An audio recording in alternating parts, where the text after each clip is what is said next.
இது சொன்னோன்னே எனக்கு இன்னொரு கேஸ் ஞாபகம் வருது. அ அது கூட ஆக்சுவலா அவன அரெஸ்ட் பண்ணிட்டாங்க. அரெஸ்ட் பண்ணிட்டாங்க. அரெஸ்ட் பண்ணிட்டாங்க. அவங்க வந்து ஆக்சுவலா அந்த பொண்ணோட பேரண்ட் எனக்கு கால் பண்ணியிருந்தாங்க. அவங்க வந்து ஒரு பெரிய ஒரு சர்வீஸ் இதில இருக்காங்க. அ ஒரு ஹார்ஸ் ரைடிங் கோச் மிஸ்பிஹேவ் பண்ணி அந்த பொண்ண கரெக்ட் பண்ணி, அந்த பொண்ணு வந்து என்ன சொல்லுது 8வது படிக்கிற பொண்ணு 40 வயசு ஆள் நான் கல்யாணம் பண்ணிக்குவேன்னு சொல்லுது.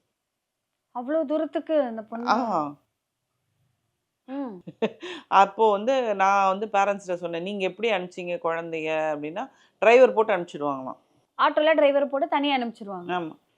அப்போ நீங்க மானிட்டரே பண்ணல. வீட்ல பாட்டி இருக்காங்க. "நாங்க 2 பேரும் வேலைக்கு போயிடுவோம். நாங்க 2 பேரும் வேலை பண்ணியே ஆகணும்." அப்படின்னா சொன்னேன், "இங்க பாருங்க, நீங்க நல்லா வளர்ந்துட்டீங்க. ஆ. இனிமே உங்க பொண்ணு உங்ககிட்ட இருக்கணும்னா, உங்க ஒய்ஃப் வேலைக்கு வரக்கூடாது. இல்ல நீங்க வீட்ல இருக்கணும். இல்ல உங்க ஒய்ஃப் வீட்ல இருக்கணும். 2 பேர்ல ஒருத்தர் மாத்தி மாத்தி வீட்ல உட்காருங்க. நீங்க ஒரு ஒரு ஷிஃப்ட் எடுத்துக்கோங்க. 2 பேரும் ஒரே ப்ரொஃபஷன்ல இருக்கீங்க.